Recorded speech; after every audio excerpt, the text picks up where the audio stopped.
Salut, je suis Alexandra Vernière, fondatrice de Spa Alina et aujourd'hui, je vais vous présenter mon quotidien de mampreneur.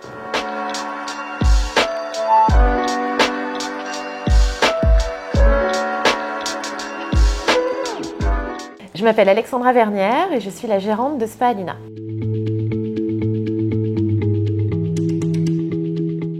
Ma journée type, c'est sous le signe de... c'est intense, c'est un peu du jonglage, mais déjà je suis une lève-tôt. Je me lève entre 5h et 5h30, c'est mon moment préféré de la journée, voilà. Et donc ce créneau 5h30 à 7, c'est du temps pour moi, donc je commence la journée avec du yoga. J'adore pratiquer ça le matin. Alors j'ai un de mes enfants qui est aussi un lève-tôt, donc ça lui arrive de me rejoindre dans la séance yoga, c'est assez marrant, ils aiment bien. Et il est d'ailleurs en train de me faire les signes... C'est moi, oui, c'est ça, c'est mon fils, quoi. Et je prends le temps aussi de travailler parce que j'aime bien, du coup, voir voilà, si j'ai des urgences à gérer dans la journée, etc. Donc, il y a un petit temps là-dessus. Et puis, je me prépare. Et ensuite, vers 7h, les enfants se lèvent. Et là, c'est vraiment notre moment à nous, mon moment maman, cocon. On se prépare, on petit-déj ensemble, etc. Et j'ai la chance de pouvoir les déposer à l'école. Après, je pars au bureau, voilà. Donc, je me fais un 9h-16h au bureau, où là, c'est vraiment dédié à mes collaborateurs, en fait. On enchaîne les réunions, enfin tout ce qu'il y a besoin de faire en présentiel. Voilà. Je repars du coup plutôt tôt au bureau de manière générale pour aller récupérer mes petits loulous à l'école et prendre la casquette de maman taxi, hein, parce que voilà, il y a des activités, etc., etc. Et ensuite, le soir, en général, j'ai à nouveau un temps de travail parce que comme j'ai quitté tôt le bureau. De la même manière, s'il y a des choses à finir, etc., c'est aussi le moment où je peux me poser sur des gros dossiers importants ou des choses comme ça parce que c'est à nouveau le calme et je peux travailler de manière qualitative. Puis c'est là aussi où des fois les idées viennent, donc les nouvelles stratégies, les nouveaux ci, les nouveaux là. C'est un moment assez propice à la réflexion.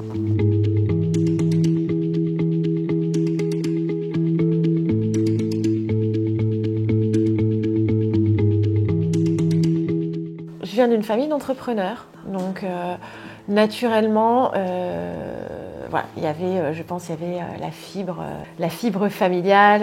Moi, quand j'étais petite, mes grands-parents, ils faisaient les marchés, ils ont toujours été commerçants, ils travaillaient dans les fleurs. Mes parents, ils ont créé des jardineries derrière et plein d'autres choses. Donc voilà, il y avait vraiment cette fibre familiale. Mais ensuite, je m'y prédestinais pas parce que moi, je faisais des études de commerce et j'avais plus l'intention d'aller sur.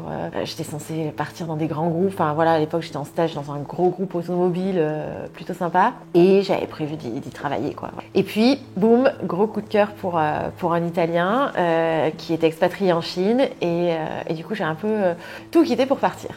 Donc, je me suis retrouvée en Chine et j'ai vécu cette belle expérience. On y est resté 4 ans. Et c'était vraiment une expérience incroyable. En fait, je suis partie là-bas. Je suis partie en Chine et donc ça a été une très belle découverte. Donc j'ai commencé par prendre un travail classique en agence de com, quelque chose de plutôt sympa où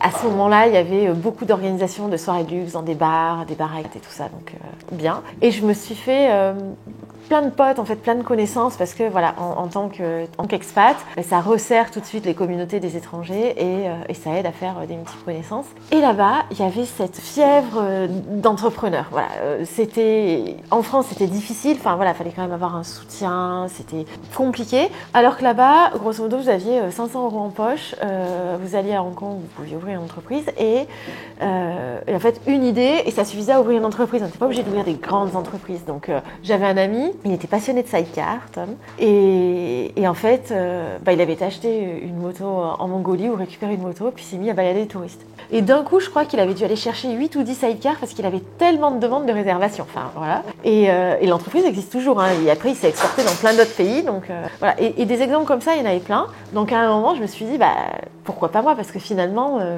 reviens à tes premiers amours, la fibre étant là, allons-y. Et donc moi je me suis lancée dans quelque chose dans le commerce. Voilà, il y avait à l'époque, il y avait un gros besoin dans tout ce qui était contrôle qualité. Parce que les importateurs, ils achetaient énormément de produits en Chine et ils n'avaient pas de bureau installé sur place. Et donc, ils avaient besoin d'entreprises qui allaient en usine pour eux contrôler la qualité de toutes leurs commandes. C'est ce que j'ai fait pendant 3 ans. Et puis ensuite, je suis rentrée en Europe. Il y a eu... l'expatriation de mon ami à l'époque était terminée. Il a fallu rentrer d'ailleurs un peu rapide, c'était un peu violent le retour. Et on rentre en France, donc je me dis très bien, allons chercher un travail. Et en fait non, j'étais enceinte. Donc je me suis dit ok, donc ça c'était génialissime, voilà, le grand bonheur. Alors c'était tout récent, ça se voyait pas, je devais être enceinte de 3-4 semaines. Et j'avais préparé mes premiers entretiens, c'est marrant, et je me suis dit je ne peux pas décemment prendre le job alors que... je vais être enceinte, où ils ne voudront pas m'embaucher, etc. Et je me suis dit, c'est peut-être l'occasion de tenter un truc, parce qu'il y avait vraiment, il y avait cette bulle Internet qui était là, donc le commerce en ligne commençait à partir. Je fais le tour vite fait du marché du spa, je vois qu'il y avait 2 personnes qui vendaient en ligne, beaucoup se vendaient en magasin. Potentiellement, les prix étaient très chers par rapport à ce que moi j'avais vu, ce que j'avais découvert en Chine, parce que donc à l'époque, en fait, j'avais tout genre de produits, quoi. Je contrôlais du meuble, je contrôlais lèche pour chevaux, je contrôlais de la piscine et du spa. Je bossais pour un de nos clients, c'était Max Mara, le groupe Max Mara Guess. En fait, il fallait contrôler tout ce qui n'est pas vendu dans leur magasin. Donc, ils faisaient fabriquer les cintres, le mobilier, etc., etc. Donc, il y en avait un peu dans tous les sens. Et je me dis, tentons l'aventure en France, puisque de toute façon, enceinte, je ne peux pas travailler maintenant. Et puis si ça ne marche pas, il sera bien temps après d'aller reprendre un travail un peu plus traditionnel, quoi. Et j'avais cette amie qui créait des petits sites internet à l'époque. Donc je lui dis, est-ce que tu pourrais me faire ça sur les spas, etc. Donc le premier bébé sort, et la première année, en fait, on a vendu des spas, quoi. Voilà. Il y avait, alors c'était des quantités toutes petites, je me rappelle encore du nom de mes premiers clients. Je pense qu'on faisait dans l'année, la première année, je pense, le chiffre d'affaires qu'on fait en une journée aujourd'hui. Mais voilà, le projet était lancé. Potentiellement, je savais qu'en fait, ça pouvait partir. Et donc, on a continué d'année en année. Puis on était sur un marché porteur. Enfin, voilà. Aux États-Unis, c'était déjà très implanté. Genre, les gens avaient le hot tub chez eux. En France, c'était un peu la naissance de tout ce qui était aménagement de jardin, quoi. Et donc, on connaissait des belles croissances. Donc, chaque année, on avait des nouveaux collaborateurs qui arrivaient dans l'équipe. C'était super. C'était des très belles rencontres. J'ai... un de mes premiers collaborateurs aujourd'hui, c'est mon associé sur une deuxième structure que je gère. Donc voilà, ça a fait et voilà, nous voilà 15 ans plus tard, ça y est. Et donc Spalina est toujours là et je suis jamais partie chercher un autre emploi du coup.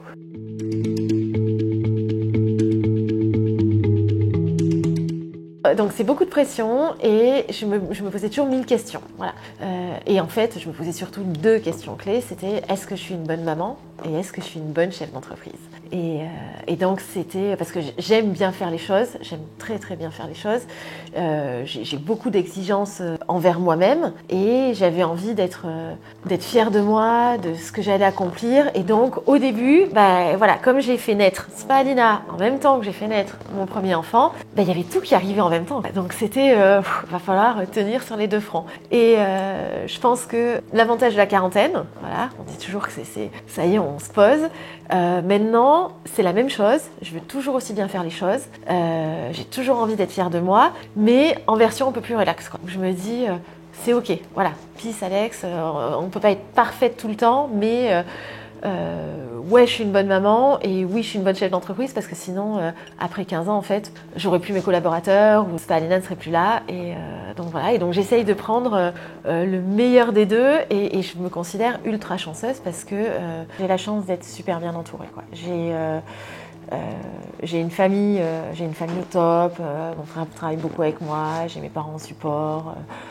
Papa pète la forme mais il a encore 8 idées à la minute, donc ça nous fait quand je rentre en Auvergne, ça nous fait toujours des week-ends animés où ça va parler business et tout ça. Enfin, ça c'est un vrai plaisir. J'ai des amis qui sont juste incroyables. J'ai la chance d'ailleurs d'en avoir certaines qui travaillent avec moi, donc ça c'est le top.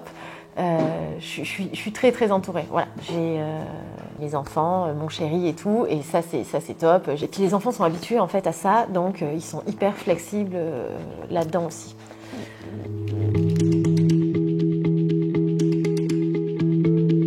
En fait, c'est beaucoup de rigueur. Je suis, ma grande vous le dira, je pense maniaco rigo, ou je ne sais plus, l'autre jour elle m'a sorti un mot rallonge, c'était super mignon. On a des rituels en fait, on met beaucoup en place de rituels parce que sinon, moi j'ai l'impression que les semaines passent, enfin c'est même pas les semaines, c'est des années scolaires qui passent et voilà. Donc dans nos rituels, il y a le dimanche sans téléphone chez nous.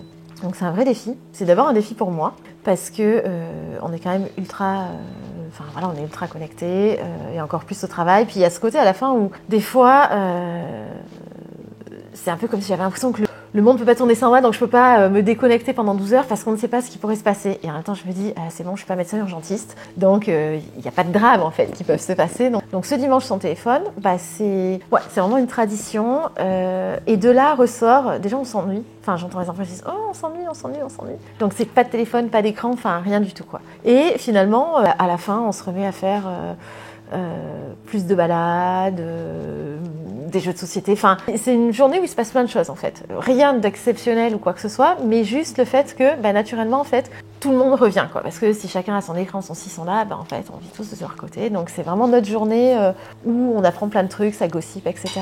Et moi j'aime beaucoup. Dans les autres rituels, moi je prends le temps, à l'occasion des anniversaires de chaque enfant. En fait, l'idée c'est que leur cadeau c'est un moment de leur choix avec maman. Donc un voyage, enfin l'idée au début, j'ai fait des trucs assez incroyables, je suis partie au Mexique, pour Diaz on a passé 5 jours, c'était waouh quoi, voilà, ça c'était il y a quelques années, il avait, avant qu'il rentre au CP, et en fait c'était le deal parce que Neri avait beaucoup de mal à lâcher sa sucette, et on dira à personne que je vous l'ai dit, et en fait j'avais dit écoute, si tu la lâches, on fait un voyage, on va de l'autre côté du monde, et et donc c'est passé comme ça.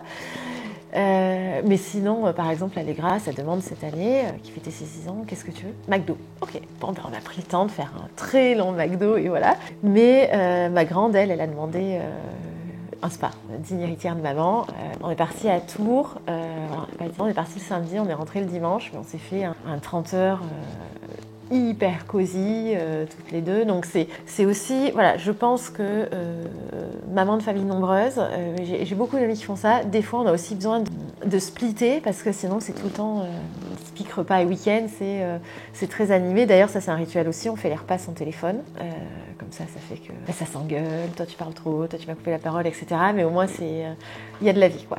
Donc voilà, donc je considère que je suis hyper chanceuse avec tous ces moments de quali parce que même si c'est speed, en fait, il y a vraiment des moments privilégiés. Enfin, c'est la vie, quoi. Et j'attends de faire de plus en plus de moments comme ça et d'essayer de garder ma petite tribu auprès de moi, quoi.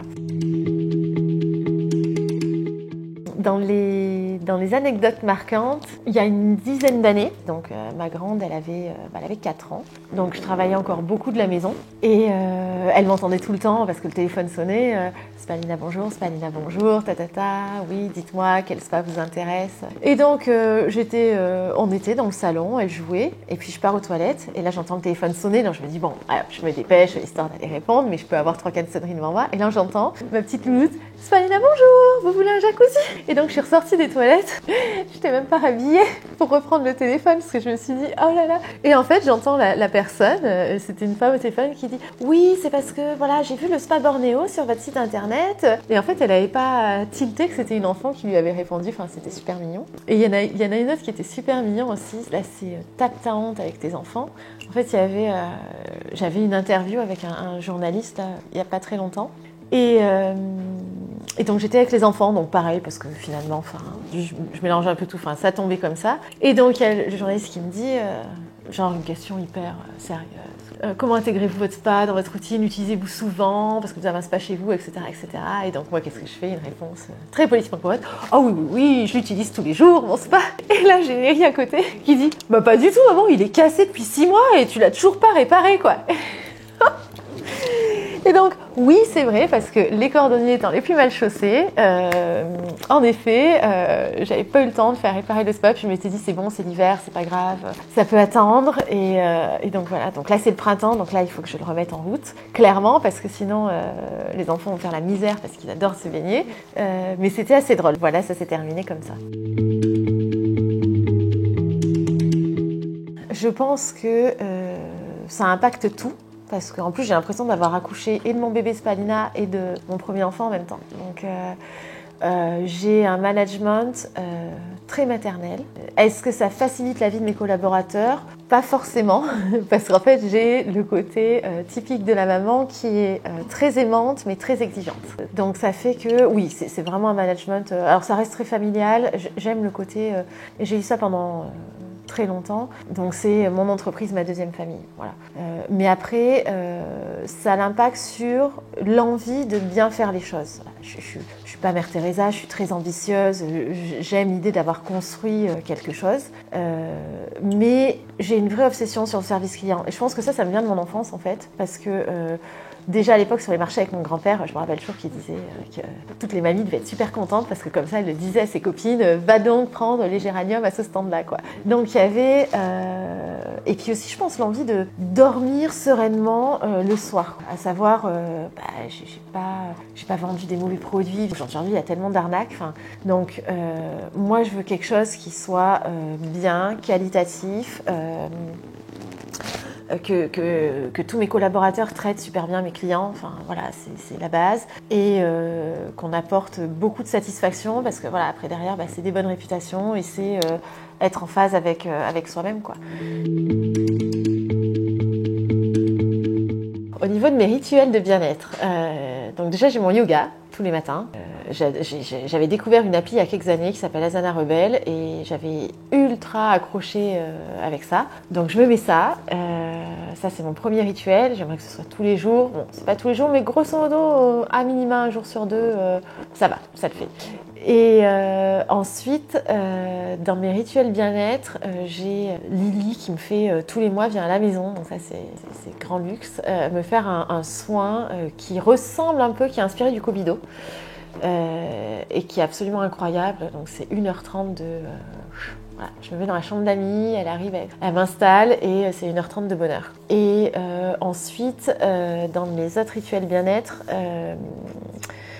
je suis très curieuse de manière générale de toutes les nouveautés qui vont se faire dans les soins, dans les massages, dans les techniques de relaxation, etc. etc.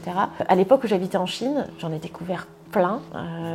Et derrière, en fait, j'essaye de les appliquer dans mes spas, tout simplement. Voilà, retrouver certains massages. Donc, dès que je vois une nouveauté ou quelque chose, un nouveau massage, un nouveau ci, un nouveau là, je saute dessus. Donc là, le dernier en date que j'ai fait, qui était absolument surprenant, c'était le massage des oreilles. Je ne savais même pas que ça existait. En fait, vous êtes allongé sur le côté, on vous met un papier dans l'oreille. Il l'allume, je pense, parce que j'ai même pas exactement compris comment c'était fait, et ça crépite tout doucement. Ça a duré une dizaine de minutes. Et pendant tout le temps que le papier va se consumer, en fait, on fait plein de papouilles sur cette zone. Et donc voilà, j'ai adoré. Donc là, comment le transformer et comment obtenir la même chose dans un spa, ça va être difficile. Mais ça m'a ouvert, voilà, sur des nouvelles idées, quoi.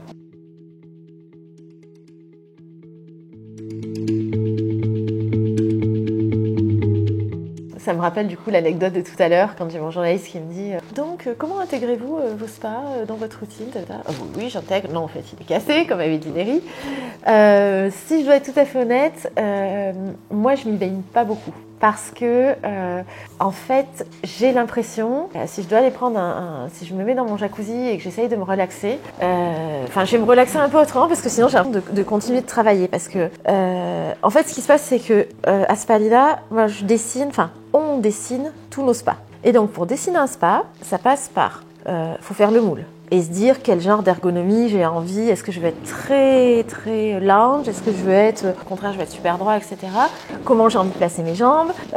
Donc il y a toute une phase où c'est un peu comme jouer avec de la pâte à modeler. On s'amuse à dessiner l'ergo parfaite. Ensuite on va passer du temps pour dire ok, quel genre de massage je veux. Et puis d'une fois que le premier échantillon de spa va sortir, niveau puissance, niveau placement de jet, etc. on est dedans et on passe beaucoup de temps à les essayer. Et en fait qu'est-ce qu'on cherche? On cherche ce qui va pas.